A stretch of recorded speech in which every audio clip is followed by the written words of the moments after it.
Bien, ¿cómo están, chicos? Vamos a iniciar el curso de biología con un tema inicial que es sobre bioquímica. ¿Qué estudia la bioquímica? Esa es la pregunta importante. ¿Qué debo aprender en bioquímica? ¿Qué me va a enseñar la bioquímica? ¿Qué es lo que enfoca la bioquímica o hacia qué dirección voy a caminar? Mira, en biología un punto clave importante es el mundo de las células. ¿Está bien? Son las células. Conoce la estructura celular, el funcionamiento celular, la importancia de las células, tipo de células. Célula es un punto clave cuando nosotros estudiamos biología, pero hay un detalle. ¿De qué están formadas las células? Y las células están formadas de compuestos químicos. Todo dentro de una célula son puros compuestos químicos. Entonces, para conocer bien a esos compuestos químicos intracelulares, se desarrolla esta ciencia, la bioquímica. Entonces, con bioquímica vamos a estudiar los compuestos químicos, pero de las células. Y eso es lo que hace distinto bioquímica de química. Porque química estudia los compuestos en general, pertenezcan o no a los seres vivos. Pero bioquímica no. Bioquímica se va a enfocar solamente a los compuestos que están dentro de las células.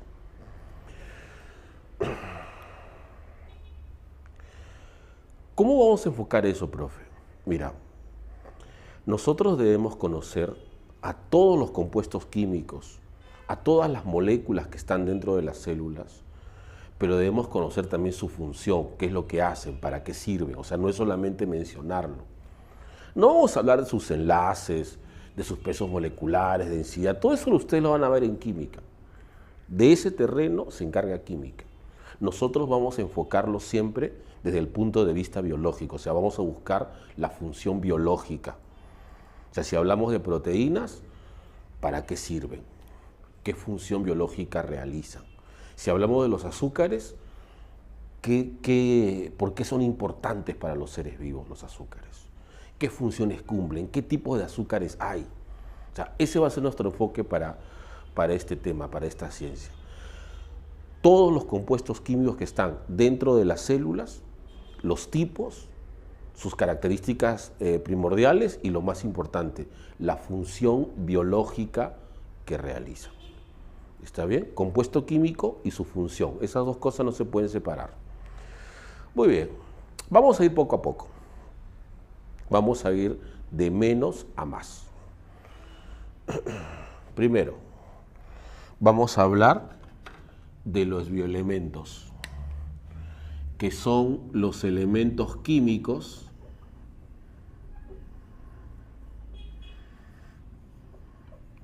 que están presentes en los seres vivos. Tú sabes que en la tabla periódica hay poco más de 100 elementos químicos, pero no todos los elementos están en los seres vivos.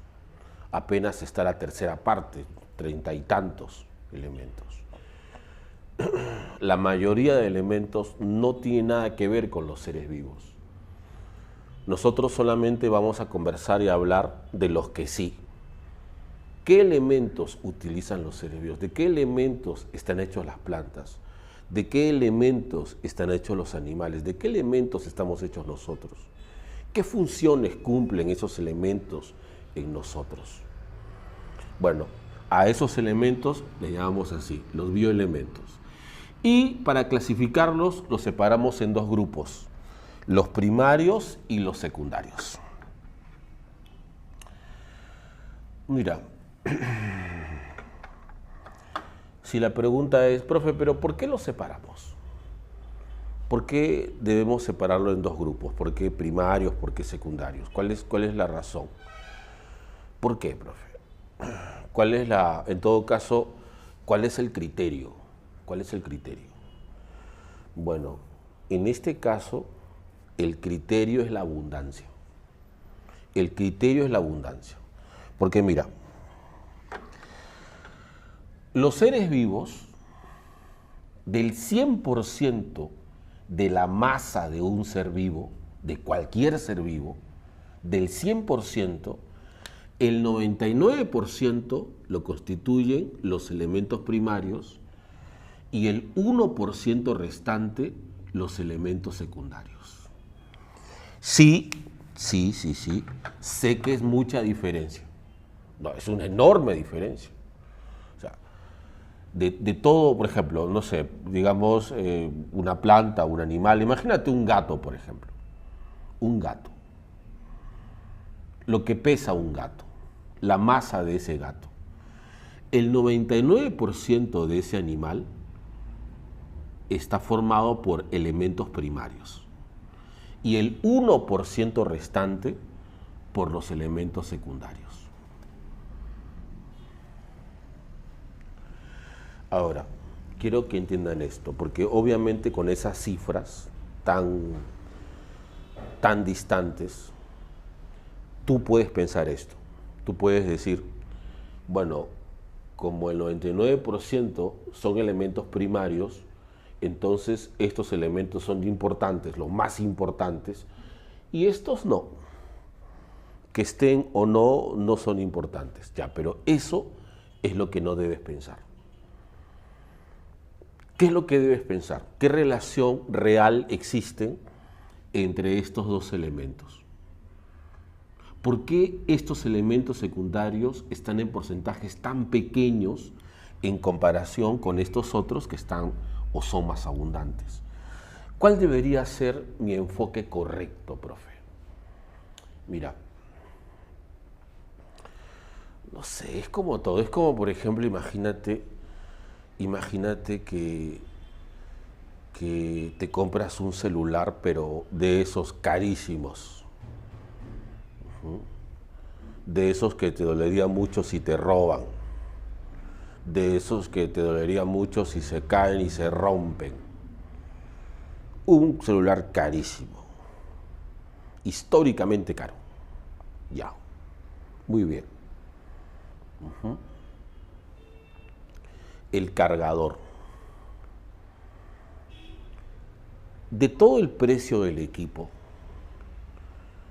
¿cuánto crees que cuesta el cargador? Yo sé que es importante el cargador, pero yo hablo de precio.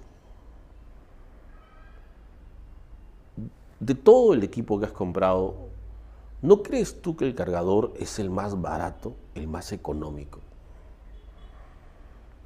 O sea, obviamente el equipo es el que tiene el mayor valor. El cargador puede reemplazarse fácilmente si se daña. Tiene un costo, obviamente, pero no creo al precio del equipo.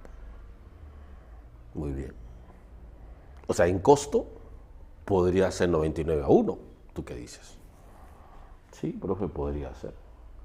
Pero dime, ¿ese celular sin su cargador funciona? Tú sabes que no. O sea, el cargador podrá ser la parte más barata, la parte más fácil de reemplazar, pero es fundamental para que el equipo funcione. ¿Cierto? Claro. Entonces, esa es la relación que existe entre estos dos elementos. Estos elementos podrán ser los más abundantes, y lo son, claro, pero solo funcionan en presencia de estos elementos. Los elementos secundarios son los que generalmente hacen funcionar a los primarios. Por eso no te fijes en la cantidad. Por eso no digas 99%, estos sí están o no, no importa. Te estás equivocando. Estos elementos en pequeñas cantidades son cruciales para que estos funcionen. Ahora te doy un ejemplo biológico. Por ejemplo, las hormonas. Se me ocurre esta hormona, a ver, las hormonas tiroideas, la hormona T3, la hormona T4. Las hormonas tiroideas regulan nuestro metabolismo, por ejemplo, regulan nuestro crecimiento. Las hormonas tiroideas regulan nuestro metabolismo, por ejemplo, en la generación de calor. Cuando hace frío y nuestro cuerpo necesita generar más calor, las hormonas tiroideas inducen a la generación de más calor, quemando grasas o azúcares, acelerando la quema de grasa y azúcar como combustible. Las hormonas tiroideas son cruciales para el metabolismo de una persona. Las hormonas tiroideas tienen elementos primarios, pero tienen un elemento secundario que la hace funcionar, que es el yodo. Las hormonas tiroideas, que son fundamentales para nuestro desarrollo metabólico, están construidos por elementos primarios. Pero el que le hace funcionar es el yodo. Si no está el yodo, la hormona no funciona. Y la persona tiene una deficiencia con la tiroides.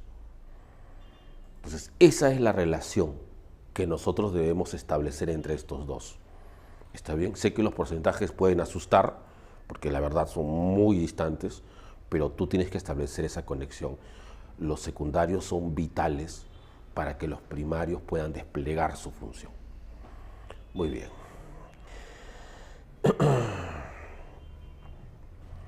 Los primarios. Los primarios, que también son conocidos como los elementos organógenos, los separamos en dos grupos, los básicos y los complementarios. Como todo suma 99%, 96% son los básicos, 3% son los complementarios.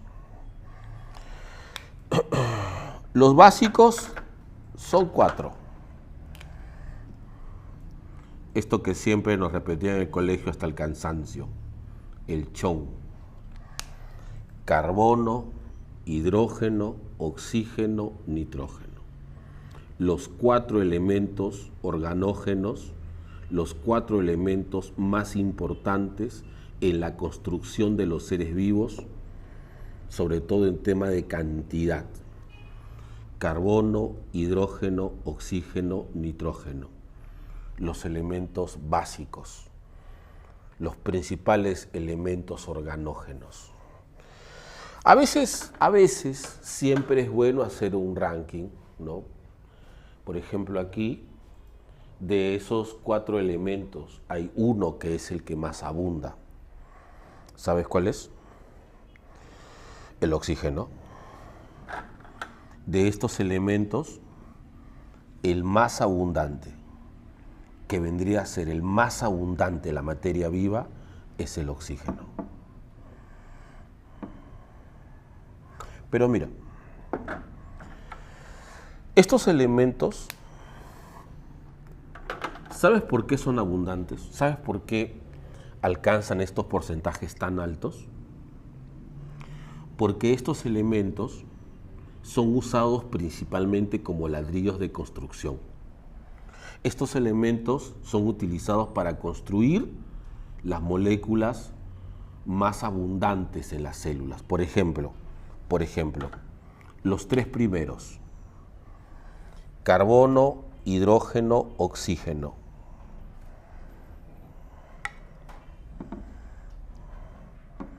Estos 3 elementos son fundamentales para la formación de los azúcares, de los glúcidos.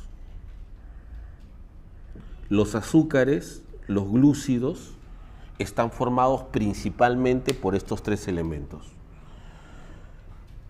Por ejemplo, el glúcido más conocido de todos, el almidón. Todos hemos escuchado el almidón. El almidón es lo que más come el ser humano.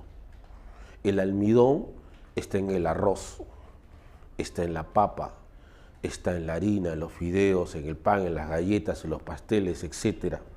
El almidón, lo que más come el ser humano, es un azúcar. Es el azúcar más abundante en nuestra alimentación. El almidón está formado por 3 elementos: carbono, hidrógeno, oxígeno. También, por los mismos 3 elementos, están formados las grasas, los lípidos. Las grasas. Las grasas, como los famosos triglicéridos o como el colesterol, que también son abundantes a veces en nuestra alimentación, que son fundamentales para los animales y las plantas. Las grasas también están formadas por 3 elementos: carbono, hidrógeno, oxígeno. Luego, por ejemplo, si sumamos los 4 elementos, ¿qué moléculas se forman con los 4 elementos? Las proteínas, los compuestos orgánicos más abundantes de las células. Las proteínas. Como por ejemplo el colágeno, el famoso colágeno. Ahora no sé si será tan famoso, pero hasta hace un tiempo el colágeno estaba en todos lados. Todo el mundo vendía o compraba. O sea, tú pertenecías a uno de esos dos grupos. O eras el que vendía o eres el que consumía colágeno. El mundo se partió en dos. En todos lados colágeno, colágeno, colágeno. Yo recuerdo inclusive que habían bebidas que venían con colágeno. Estaba muy, muy de moda el colágeno. El colágeno es una proteína. Es una proteína que de forma natural la encontramos en los músculos, en los huesos, en la piel, en los tendones, por ejemplo. El colágeno es una proteína y está formado por los 4 elementos básicos. ¿Sabes cuál es otra proteína importante? La queratina, la del cabello, la de las uñas, la queratina también está dentro de ese rubro. Bien. En los complementarios tenemos 2 elementos: el fósforo y el azufre. Ahora, primero, ¿cuántos elementos primarios hay, profe? 6. 6 elementos primarios. 4 básicos y 2 complementarios que están en un porcentaje menor, pero también son usados como ladrillos de construcción. Por ejemplo, si yo sumo a los 4 básicos,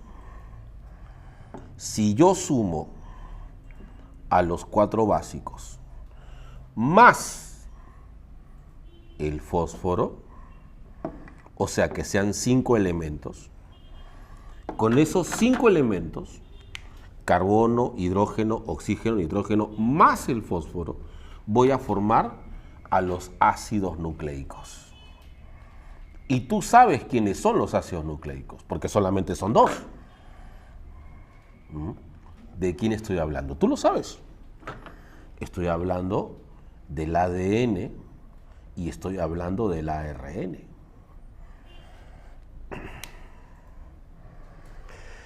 Moléculas que están relacionadas con la herencia genética. Moléculas portadoras de información que deciden tus características, responsables de que tú tengas un color de cabello, un tipo de sangre, un color de ojos. Hasta tu carácter es genético, ¿sabes eso? Y todo es controlado por el ADN y el ARN, que son moléculas orgánicas formadas por 5 elementos. Por ejemplo, ¿sabes también quién presenta los 5 elementos, que es importante? El ATP. ¿Sabes qué es el ATP? No es un ácido nucleico, no lo es, pero el ATP es un compuesto energético. Es la molécula energética más importante de todos los seres vivos. Es como el dólar en la economía mundial, ¿cierto? Todo está dolarizado en el planeta. Igual, ¿cierto? Todo está tan dolarizado que cuando queremos cambiar una moneda extranjera la convertimos primero en dólares, ¿no? Te dicen, por ejemplo, los coreanos usan los wones. Te dicen 10.000 wones, préstame 10.000 wones. ¿Cuánto será 10.000 wones? ¿100 soles? ¿200 soles? ¿1000 soles? No, son $10. $10, profe. Sí, o sea, 40 soles más o menos, como está el dólar ahorita, 40 soles, claro, claro. O sea, 10.000 wones son 40 soles, ¿sí? Sí, claro, claro. ¿Te das cuenta? Pero lo hacemos o lo entendemos cuando te lo dicen en dólares, ¿cierto? Te dicen, oye, esa en Argentina cuesta tanto. ¿Y cuánto es en dólares? ¿No? Te dicen, en Chile un carro cuesta, ¿y cuánto es en dólares? O sea, ahí recién entendemos. Porque de alguna forma el dólar es la moneda oficial del planeta. De igual forma lo es el ATP para las células. Todo se cambia a ATP, ¿no? Te dicen, oye, cuando tú caminas de aquí hasta el otro lado, pues gastas 80 ATPs. Si la célula se quiere dividir, pues gasta 1000 ATPs. Así, igual. El ATP es la moneda energética más importante y también tiene 5 elementos. El azufre.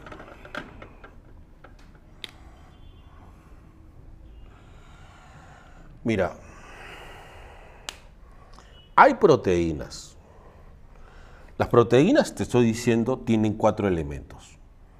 Pero hay algunas proteínas que tienen al 5.º elemento. Algunas.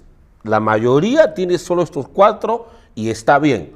Pero hay proteínas que tienen al 5.º elemento. ¿Sabes cuál es? La queratina, la que te mencioné hace un rato. La del cabello. La queratina. La queratina, la del cabello, la de las uñas, la de la piel, la de las plumas de las aves, escamas de los peces, etc. La queratina. ¿Sabes tú cómo te das cuenta que una proteína tiene azufre? Porque hay proteínas sin azufre y hay proteínas con azufre. Estas son pocas, claro, pero existen. ¿Sabes cómo te das cuenta? ¿Sabes cómo te das cuenta que una proteína tiene azufre? O en todo caso, ¿qué debes hacer? Quemarla. Debes quemarla. Porque al quemarla, libera el olor clásico del azufre. Es ese olor inconfundible del azufre. Por ejemplo, ¿alguna vez has quemado tu cabello? Así, por molestar. ¿Alguna vez has tenido este deseo, esta necesidad de, después que te has peinado, tomar ese cabello y quemarlo? O el cabello de alguien. Ojo, no hablo de rituales, hablo de un tema así, de juego nada más. O sea, ¿quién no ha quemado el cabello de un primo alguna vez? En plan broma, obvio. ¿Está bien? En plan broma. Es un juego, es solamente un juego. No en plan ritual, no en plan secta, me refiero, no en plan amarre, me refiero a un plan tranquilo. Y si alguna vez has quemado un cabello, el olor inconfundible a cabello quemado. Claro. Y dime, cuando quemas uñas, o sea, no, bueno, yo sé que estás pensando otras cosas, pero yo voy a este punto. Córtate las uñas, quémala y vas a ver que el olor es el mismo al del cabello. Porque están formados por la misma proteína, que es la queratina. Y lo mismo va a pasar si tienes un pollo y quemas una pluma. O sea, siempre ese olor inconfundible, ese es el azufre, esa es la forma en laboratorio. En laboratorio, la forma de saber si un compuesto tiene azufre es quemándolo y el olor característico. Entonces, hay proteínas que tienen, hay proteínas que no. Ahora, si no me crees, pues tienes colágeno, de repente tienes colágeno en tu casa, de repente tu abuelo compra colágeno, quema un cachito del colágeno. Y mira si es que también, bueno, compara, olfatea a ver si sale el mismo olor, para que te des cuenta de la diferencia. ¿Está bien? Hay proteínas con azufre, hay proteínas sin azufre. La queratina, por ejemplo, es una de esas que tiene azufre. Muy bien, ahí están los elementos primarios, fíjate, formando parte de las moléculas más importantes. Hablemos de los secundarios. Aquí también los separamos en dos grupos, los macro y los micro. Los macro constituyentes y los micro constituyentes. Juntos suman el 1%, pero el 0,9 son los macro y el 0,1 son los micro. Como estos elementos están por debajo de 0,1, se les conoce también como los elementos traza. Cuando un elemento químico está por debajo, se le conoce como los elementos traza. ¿Quiénes son los macro, profe? Ahí hay 5 elementos. Hay 5 elementos. Están el sodio, el cloro, el potasio, el magnesio y el calcio. Como le digo yo, los 5 fantásticos. Esos son macro. Estos elementos, la mayor cantidad de veces hasta trabajan solos. Trabajan como iones, trabajan solos. Ni siquiera tienen la necesidad de formar moléculas complejas, como sí lo hacen estos elementos. Por eso te dije, estos son ladrillos de construcción. Pero estos, por ejemplo, trabajan solos. Mira, los 3 primeros. Sodio, cloro, potasio. Estos 3 son muy conocidos, son harto conocidos, porque tienen como función regular la presión osmótica, o sea, se relacionan con el balance hídrico.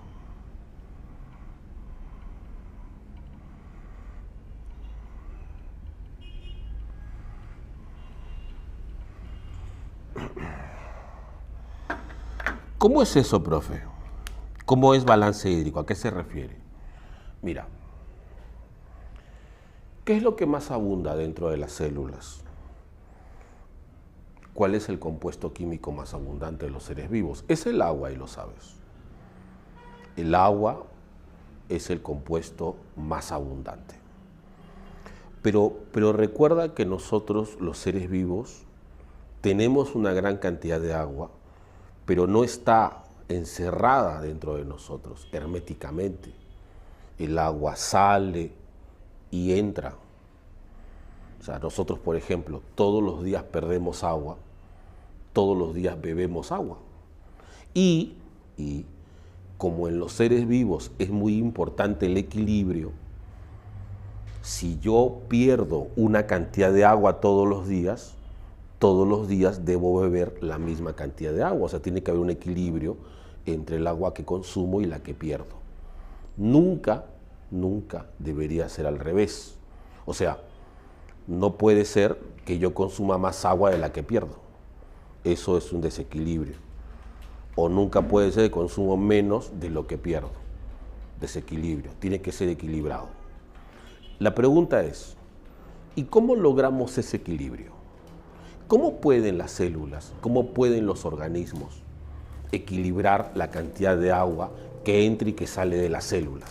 O sea, por ejemplo, mira, digamos, nosotros, los humanos, perdemos 2 litros de agua al día.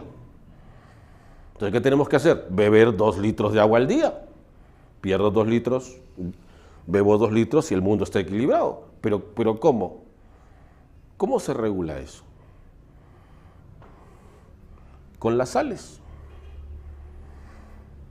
con los iones, con el sodio, con el cloro, con el potasio. Ellos son los que se encargan de regular. ¿Cómo regulan, profe?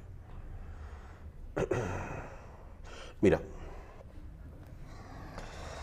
esto lo vamos a tocar después, pero es un adelanto, ¿está bien?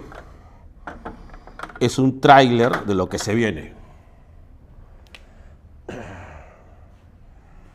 El agua. El agua tiene sus secretos también. Como todos, el agua guarda secretos. Y como todos, tiene su debilidad. El agua, por ejemplo, tiene una debilidad por el sodio.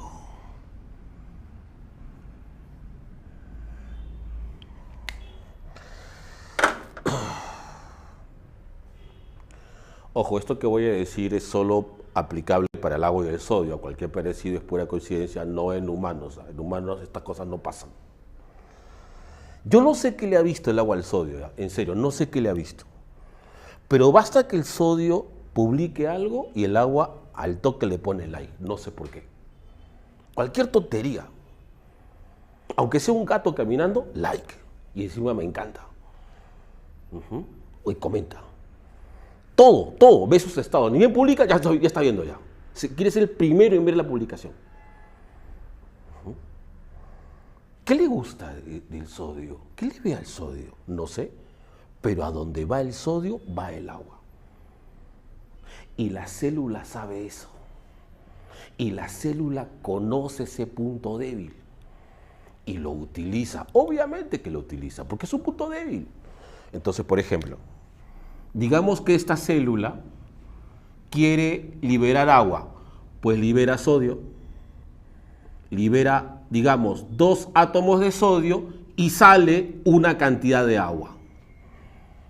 Digamos que la célula quiere recuperar la misma cantidad de agua, pues entran 2 átomos de sodio y entra la misma cantidad de agua. O sea, si la célula regula al sodio, regula el agua. Así es como trabajan las células. Oye, entre amigos, ¿alguna vez has probado tu sudor? Así, plan ejercicio. Ya dime, ¿que es dulce o salado? Dulce diabético, pero dime, ¿qué es? Salado, claro. Tus lágrimas, obviamente de alegría. ¿Dulce o salado? Claro. Tú sabes que es salado, porque esa es la forma que tienen nuestras glándulas de liberar esas cantidades de agua. Si las glándulas de sudor o las glándulas lacrimales quieren liberar gran cantidad de agua, tienen que liberar sodio, sales también, porque a donde va el sodio va el agua. Profe, entonces, ¿qué pasa cuando yo como algo salado? Digamos canchita o un ceviche, o algo salado, digamos que pasé de sal. ¿Por qué me da tanta sed? Pero por eso mismo, pues. Si has consumido mucho sodio, entonces tus células necesitan más agua. Y es por eso que te da una sed enorme, ¿cierto? Después de consumir un alimento salado, tipo un ceviche que siempre es salado, sediento, estás sediento todo el tiempo. Es por eso. Porque mientras más sales tengan las células, más agua necesitan para compensarlo. Esa es la forma en que regulan. Y eso lo hacen en todos los seres vivos. Eso lo hacen todos los seres vivos. Todos los seres vivos utilizan al sodio, al cloro y al potasio para regular su balance hídrico. ¿Está bien? Entonces, principalmente sirven para eso. Principalmente sirven para eso.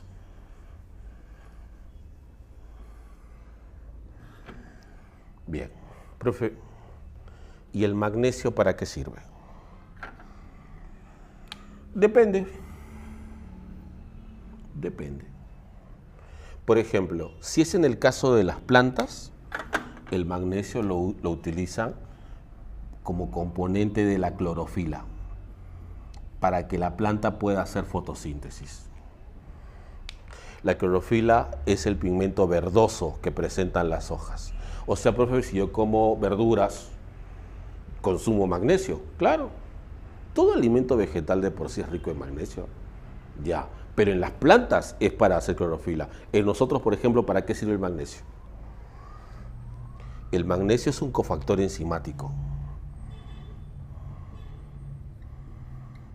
Profe, ¿qué cosa es un cofactor enzimático? Es un catalizador. ¿Qué cosa es un catalizador?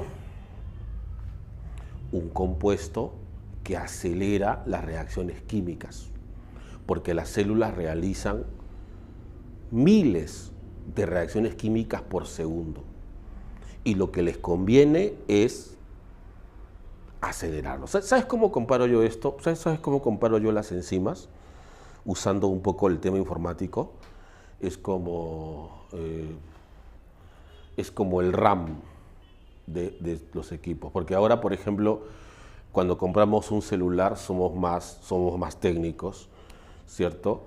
Cuando compramos un celular nuevo, pues buscamos ya otras cosas, ya no es solamente el modelo, el precio, es también, por ejemplo, no sé, de repente la cámara, que tenga buenos píxeles, la memoria, obviamente para guardar muchos archivos, pero también el RAM, porque el RAM es la velocidad, ¿cierto? O sea, tú quieres que utilizar al máximo el Wi-Fi, el Internet, la velocidad, necesitas equipos con más RAM. El RAM es la velocidad. Mientras más RAM tenga el equipo, más veloz va a ser, más potente va a ser en velocidad. Entonces, en las células, el RAM lo determinan las enzimas. Mientras más enzimas operen en las células, más rápidas serán sus reacciones, más rápidas serán sus respuestas. El que ayuda a la construcción de estas enzimas es el magnesio, por ejemplo. Para eso sirve, para construir a estas moléculas que aceleran las reacciones. El calcio. Yo sé que si salimos a la calle y le preguntamos a cualquier humano para qué sirve el calcio, va a decir, los huesos. Y le dices, y si falta calcio, osteoporosis. Esas son cosas que uno aprende desde primaria ya, ¿cierto? Pero la verdad, así entre amigos, el calcio en los huesos no mucho. El hueso almacena calcio, es el depósito de calcio. No cumple una función específica. ¿Sabes dónde funciona el calcio? En los músculos. El calcio es importante para la contracción muscular.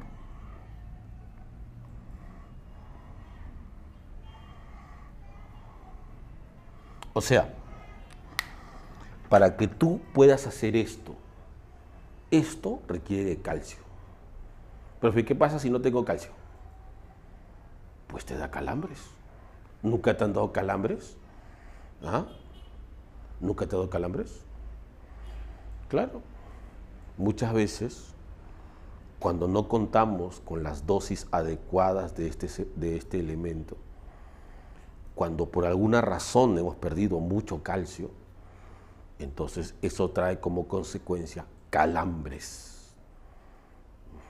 Calambres por deficiencia en calcio. O sea, si tú sufres de calambres espontáneos, si tú despiertas de madrugada con un calambre en la pierna, así, sin haber hecho ejercicio, sin haberte esforzado, es porque seguramente hay una deficiencia de calcio. Eso es un aviso de que no estás consumiendo cantidades normales de calcio. Claro, profe, ¿y dónde encuentro el calcio? En la carne, por ejemplo, pero ya tú puedes averiguar qué otros alimentos son ricos en calcio. En todo caso, el calcio sí es muy importante en la contracción de los músculos. Muy bien, ahí están los macros. Mira, quiero que sumes 6 primarios, 5 secundarios, van 11 elementos, y como son casi 30 y tantos, el resto son micro. La mayor cantidad de elementos son micro. Entre ellos están, por ejemplo,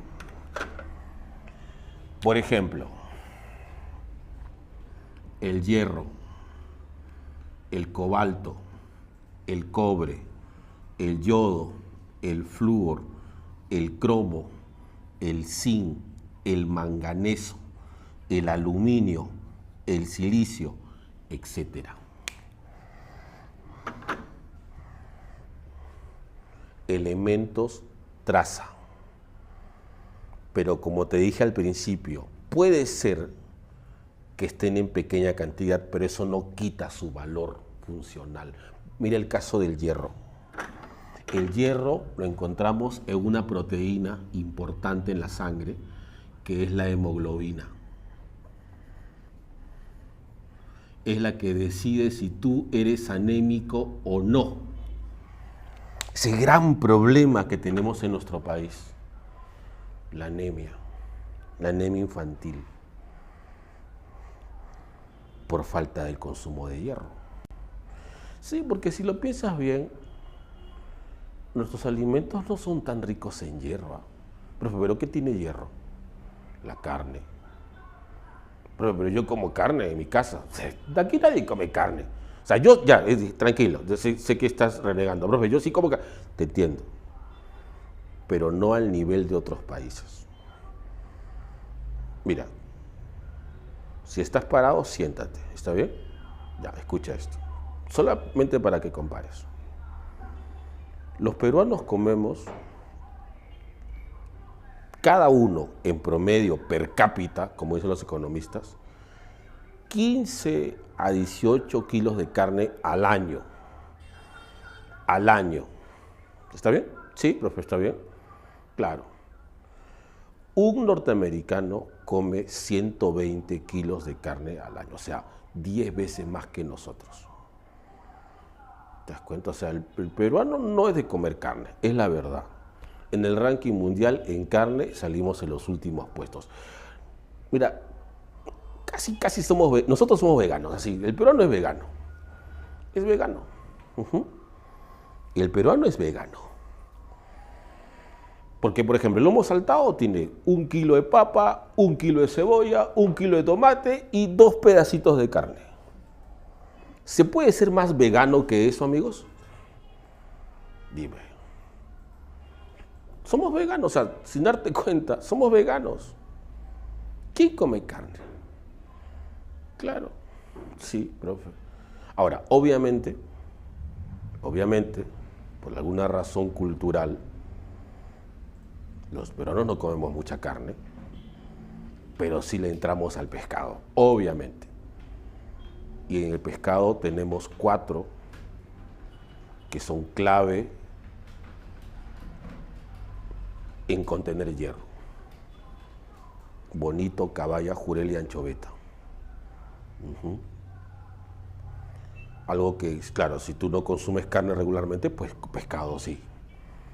Cualquiera de estos 4 fantásticos, como les digo yo también, que son importantes en la lucha contra la anemia, sobre todo infantil. ¿Está bien? Entonces, cuando tú comes pescado de carne oscura, como el bonito, pescados azules también llamados, bonito, jurel, caballa y anchoveta, entonces ahí consumes hierro. Ahí conservas tus niveles de hemoglobina. Por ejemplo,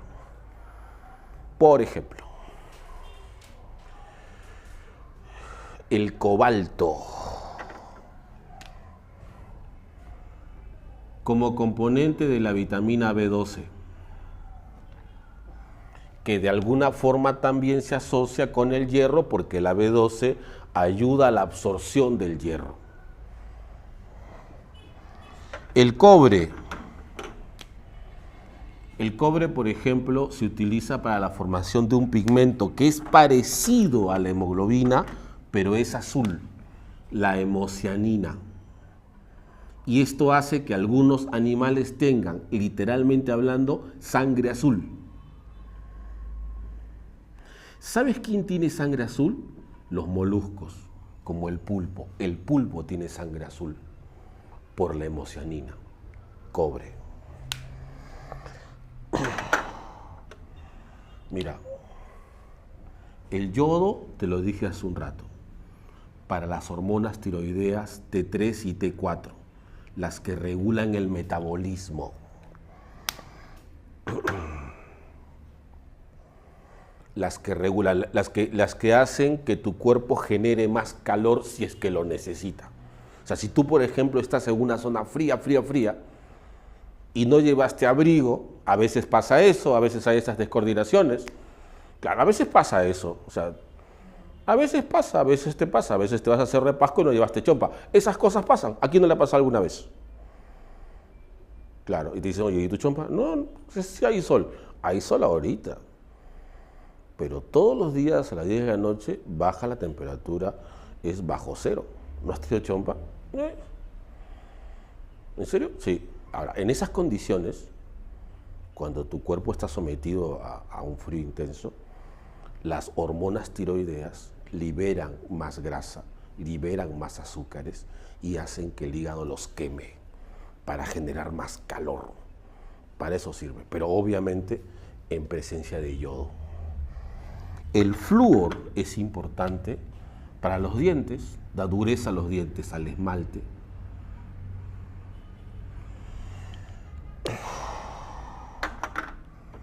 El cromo trabaja con la insulina, regulando el azúcar en la sangre. El zinc y el manganeso también actúan como cofactores enzimáticos. Sí, también cofactor enzimático.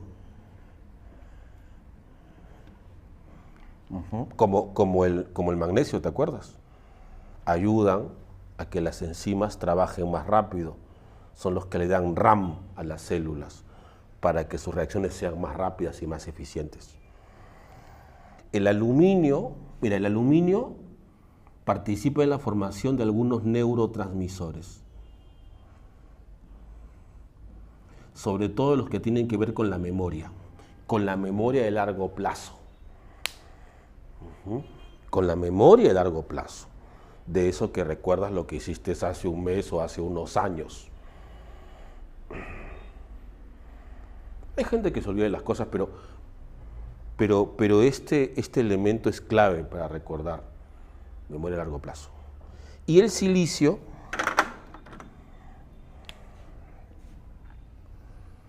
forma un mineral, el sílice,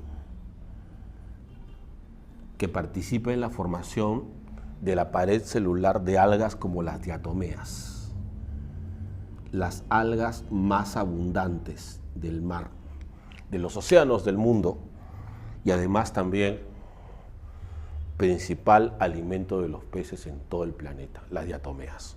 Y el silicio participa en la formación del mineral que forma su caparazón, su pared. Bueno, en general, fíjate, todos sirven para algo, ¿te das cuenta? Todos tienen participación. Ahí está, los bioelementos. Listo, vamos a revisar ahora nuestra primera molécula, que es además la más abundante de todos los seres vivos. Es el caso del agua. El agua representa entre el 60 y el 70% de la materia viva.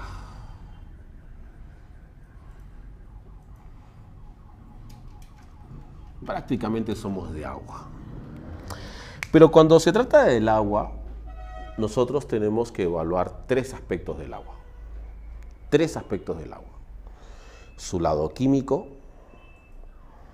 su lado físico y finalmente su lado biológico. O sea, hay que hablar la química del agua, la física del agua, la biología del agua. Ese es nuestro objetivo. La molécula de agua es una molécula binaria que tiene dos hidrógenos, un oxígeno, dos hidrógenos. Hidrógeno y oxígeno unidos covalentemente. ¿Está bien? Aquí se establece un enlace del tipo covalente polar, un enlace fuerte. Covalente polar, que también se le llama así, mira, intramolecular. Un enlace intramolecular.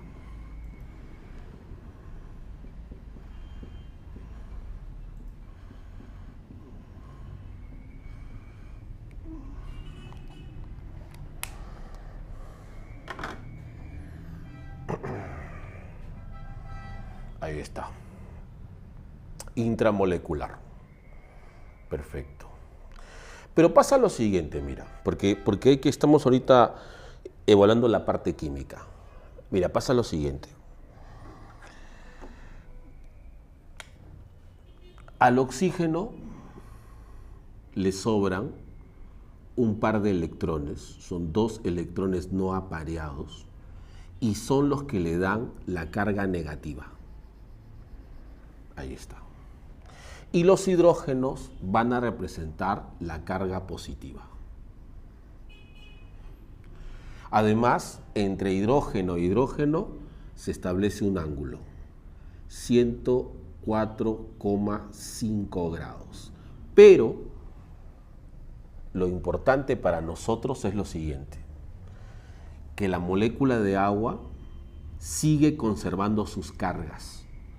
Tiene su lado negativo y tiene su lado positivo. Es decir, es una molécula dipolar.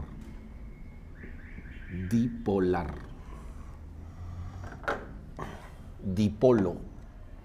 El oxígeno representa la zona electronegativa y los hidrógenos representan la zona electropositiva. Es dipolar. Ahora, para hacerlo simple, la molécula de agua es como si fuese un imán en miniatura, como un microimán.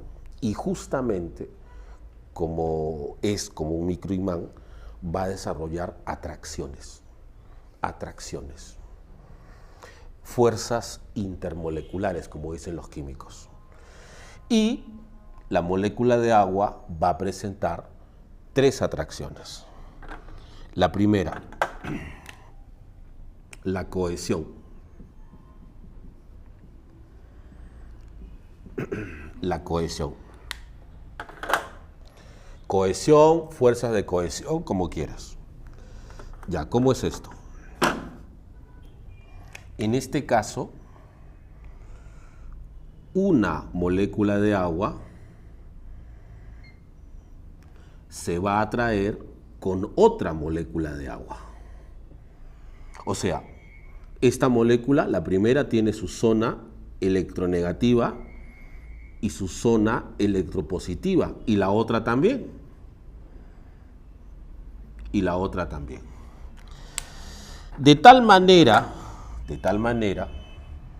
que la zona electropositiva de una se atrae con la zona electronegativa de la otra. Como te dije, piensa en el agua, en la molécula, como si fuesen imanes. Entonces, el lado positivo de una atrae al lado negativo de la otra, el clásico atracción entre cargas opuestas. Ahora, esta atracción que se da entre moléculas de agua es el puente de hidrógeno. El puente de hidrógeno, que es un enlace no covalente, un enlace débil, que también se le conoce así, como enlace intermolecular. Intermolecular. Recuerda que hace un rato al enlace covalente le puse intramolecular, al que une hidrógeno y oxígeno, pero de la misma molécula. En cambio, el puente hidrógeno une oxígeno e hidrógeno, pero de diferentes moléculas. A esta atracción entre moléculas de agua se le llama cohesión. Fuerzas de cohesión. Cohesión, fuerzas de cohesión. Profe, ¿solamente se pueden juntar 2 moléculas o se pueden juntar más? Se pueden juntar más. Por ejemplo, mira, si tengo una molécula de agua, digamos que esta es la molécula alfa. Ya. Esta molécula alfa puede atraerse con otra molécula. Puede atraerse con una primera molécula. Así. Pero también puede atraerse con una segunda molécula.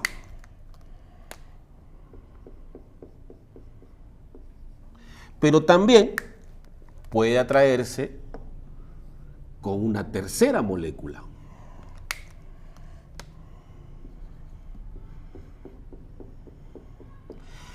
Y como máximo puede atraerse con una cuarta molécula. Pero ese es el máximo. O sea, una molécula de agua como máximo puede atraerse a otras 4 moléculas de agua. Cuando se da, cuando se realiza, cuando una molécula atrae a otras 4, se dice que el agua ha alcanzado su máxima densidad. Y esta máxima densidad se alcanza a los 4 grados centígrados. Sí. ¿Por qué? Porque tú vas a preguntar, tú vas a decir, ¿de qué depende, profe, que una molécula se una con 1, con 2, con 3 o con 4? Pues de la temperatura. Depende de la temperatura. Y además, recuerda que cuando las moléculas de agua se atraen entre ellas, a eso se le dice cohesión. Cohesión. Cuando se atraen entre moléculas de agua. Aquí las moléculas están cohesionadas. La cohesión depende de la temperatura. Y la relación entre los dos es inversa. O sea, a menor temperatura, mayor cohesión. ¿Cómo es eso, profe? No entiendo. Mira. Por ejemplo, imaginemos que el agua está a 50 grados. Caliente, 50 grados, ya. A 50 grados, una molécula alfa solo se atrae con una molécula, solo con una. Digamos que bajo la temperatura 30 grados, más fría, se une con una segunda molécula. Digamos que lo bajo a 10 grados, más fría todavía, se une con una tercera molécula. Digamos que lo bajo a 4 grados, se une con una cuarta molécula. Profe, ¿y si lo bajo a 0 grados? 4 es el máximo. ¿Y si lo bajo a menos 25? 4 es el máximo. Es decir, cuando voy bajando la temperatura, cuando el agua se va enfriando y baja su temperatura, su cohesión va en aumento. O sea,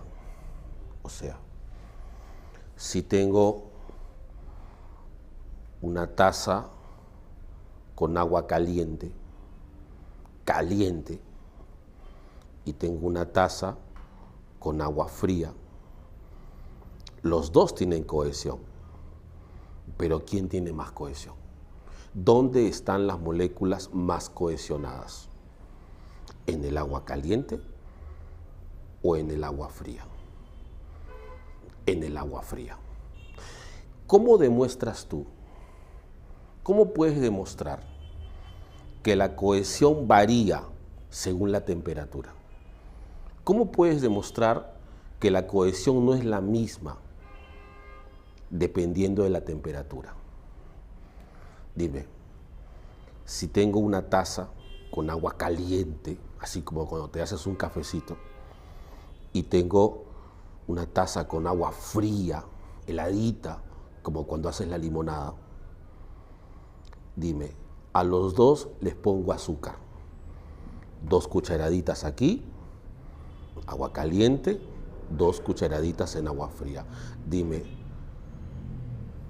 ¿cuál se disuelve más rápido? Si a los dos le pongo azúcar, ¿cuál disuelve más rápido? El agua caliente. Entonces, primer punto, si los dos tienen la misma cohesión, ¿no deberían los dos disolver al mismo tiempo? ¿Por qué uno disuelve más rápido que el otro? Es porque la cohesión no es la misma. El agua caliente, como tiene poca cohesión, disuelve más rápido. Pero el agua fría, como tiene alta cohesión, demora en disolver. Entonces, así demuestras que la cohesión varía según la temperatura. Muy bien. Entonces, repito. Repito, la molécula de agua es dipolar. Presenta una zona electronegativa controlada por el oxígeno y una zona electropositiva controlada por los hidrógenos. Es dipolar, es un dipolo, es como un imán en miniatura. Y como es un imán, presenta atracciones, 3 atracciones. La primera es la cohesión. Atracción entre moléculas de agua, nada más, solo moléculas de agua. Perfecto. Esta atracción se da a través de los puentes de hidrógeno y tiene como máximo 4 moléculas, relacionado completamente con la temperatura. Y la relación es la siguiente: a menor temperatura, mayor cohesión. Mientras más fría esté el agua, más cohesionada estará, pero su tope es 4 grados, recuerda. Bien. Segunda atracción, la adhesión.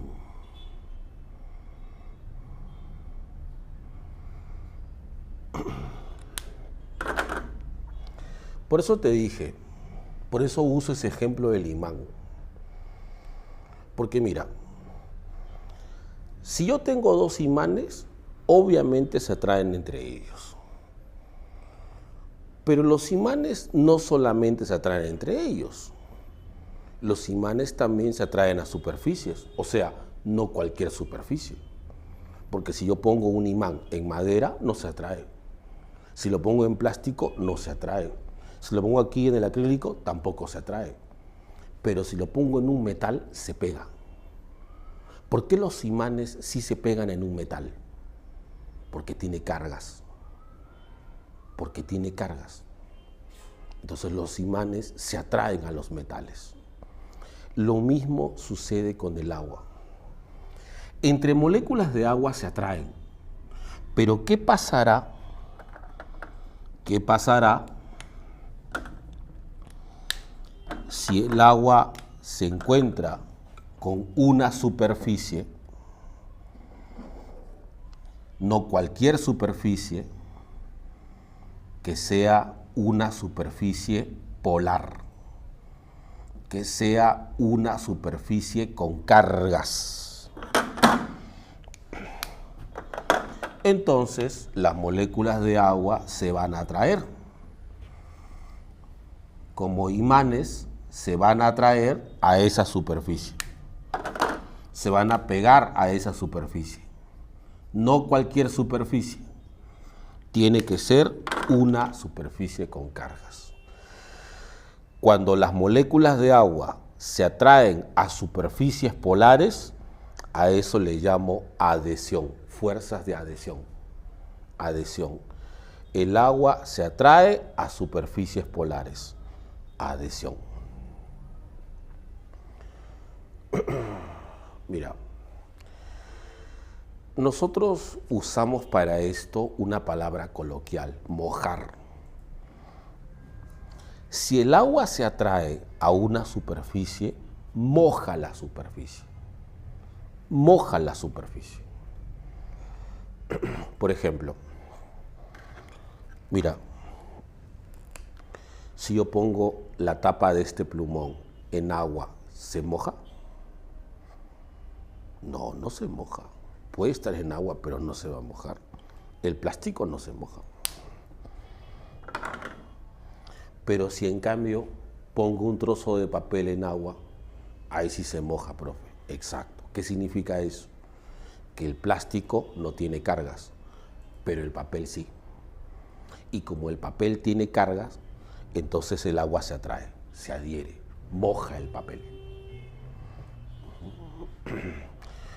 Las telas también.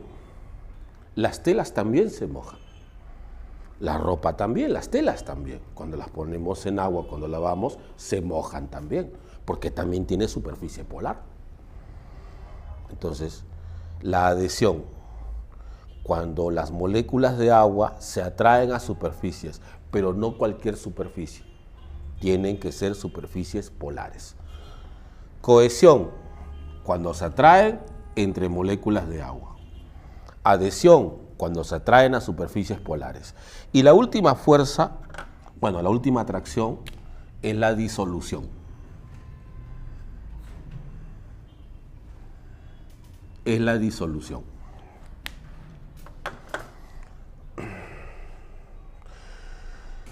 La molécula de agua es una molécula polar, pero no es la única molécula polar. Hay otras moléculas polares. La pregunta es esa. ¿Y qué pasará cuando el agua se encuentre frente a frente con otra molécula polar? ¿Qué pasará cuando se encuentre con otra molécula polar? Pues se va a atraer. Al agua obviamente le atrae los compuestos que sean polares y se va a unir a él.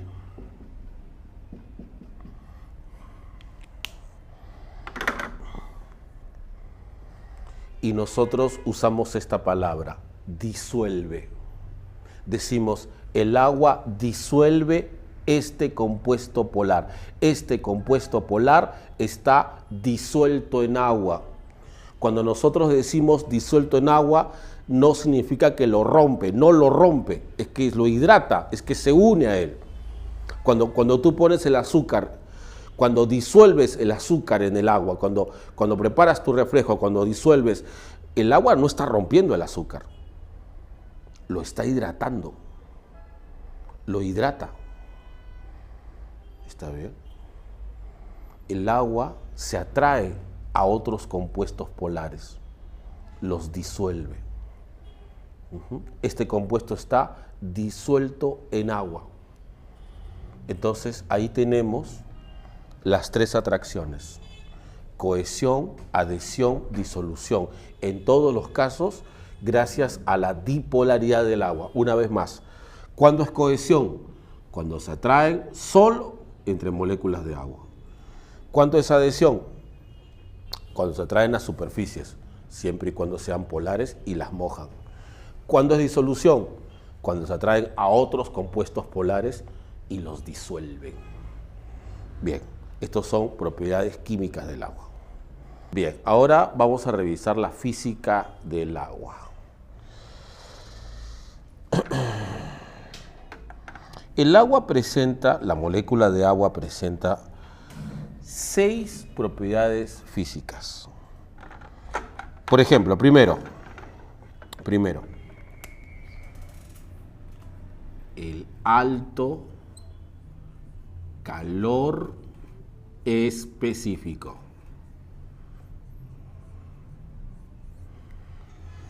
¿A qué se refiere eso, profe? ¿Qué cosa es el alto calor específico?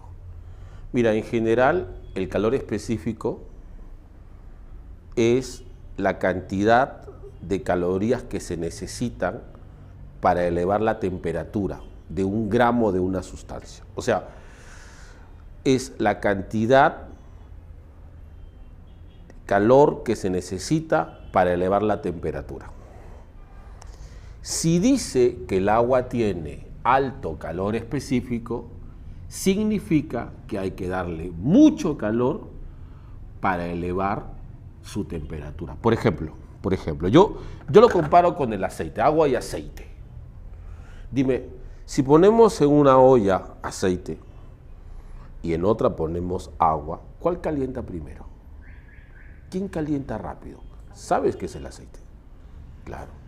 Entonces, porque el agua demora más en elevar su temperatura. Se necesitan más calorías para elevar la temperatura del agua. Por eso decimos que el agua es termoestable.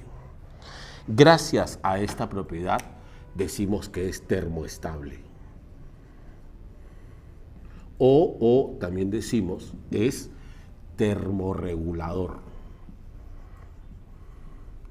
Y eso, por ejemplo, es lo que brinda a los seres vivos. Nosotros, por ejemplo, que somos 65% agua, mantenemos nuestra temperatura constante. Así haga frío, así haga calor, así hagas ejercicio o no. así hagas un maratón físico, un maratón de películas, tu temperatura siempre es la misma. Claro, a menos que tengas fiebre, pero normalmente somos capaces de mantener la temperatura constante, porque el agua es un termorregulador. Como es muy difícil elevar su temperatura, la mantiene constante. Segunda propiedad, la alta tensión superficial.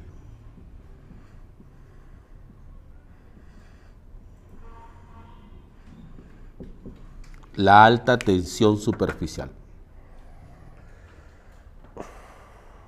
Mira, ¿alguna vez has colocado un barquito de papel sobre el agua? Seguramente que sí. ¿Y dónde crees que se sostenía? En la superficie del agua, en la superficie, hay una capa invisible, transparente. Hay una fuerza. Esa es la tensión.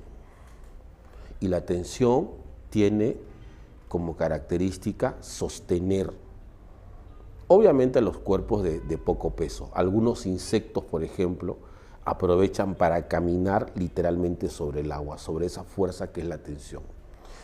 Mientras mayor sea la superficie, mayor será la tensión. O sea, si yo comparo, por ejemplo, la tensión de una tina con la tensión de una piscina, en la piscina la tensión es mayor. Por eso, por ejemplo, si alguna vez tú vas a la piscina, te lanzas un clavado y sientes que la superficie te golpea, lo que te golpea es la tensión. ¿Está bien? La tensión superficial, elevada tensión superficial. Capilaridad es la capacidad que tiene el agua para ascender por superficies. O sea, si yo, por ejemplo, pongo un trocito de papel en el agua sube por el papel. Así como también sube a veces por las paredes. Aquellos que viven en el primer piso saben que a veces el agua sube por la pared y carcome la pared. Ese ascenso del agua se conoce como capilaridad. Quienes aprovechan biológicamente esa función son las plantas, porque gracias a la capilaridad el agua asciende por las plantas.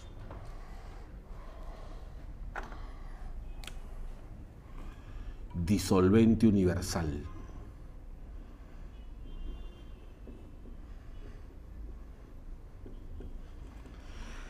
Recuerda que disolver para el agua significa atraerse a otro compuesto que sea polar.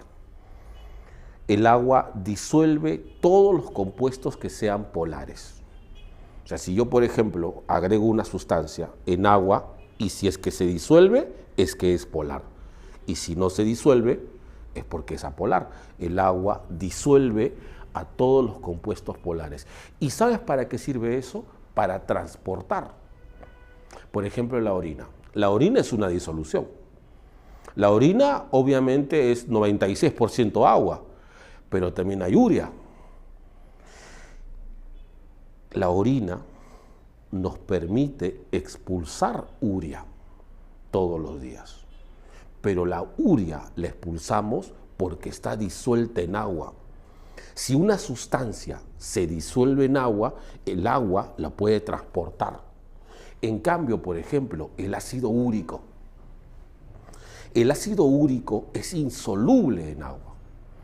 El ácido úrico son como piedritas, como cristales en miniatura, como vidrio roto, chiquitito, que se acumula en los riñones o en las vías urinarias. Pero se acumula porque el agua no lo disuelve y por lo tanto no lo puede transportar. Disolvente universal. El agua disuelve a los compuestos polares y los transporta.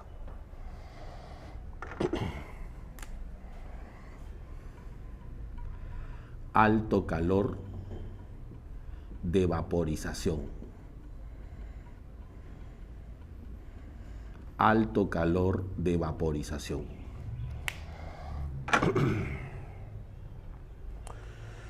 Cuando ponemos a hervir el agua, cuando empieza a vaporizar, cuando alcanza su punto de ebullición. ¿Alguna vez no te han servido, por ejemplo, la comida muy caliente, la sopa muy caliente? Hay gente que le gusta comer la comida muy caliente.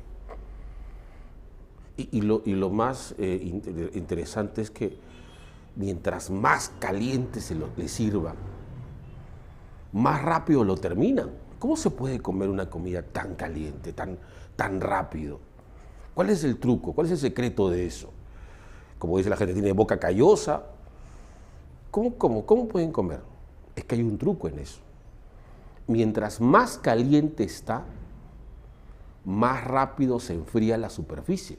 El vapor que emana de la superficie se lleva el calor.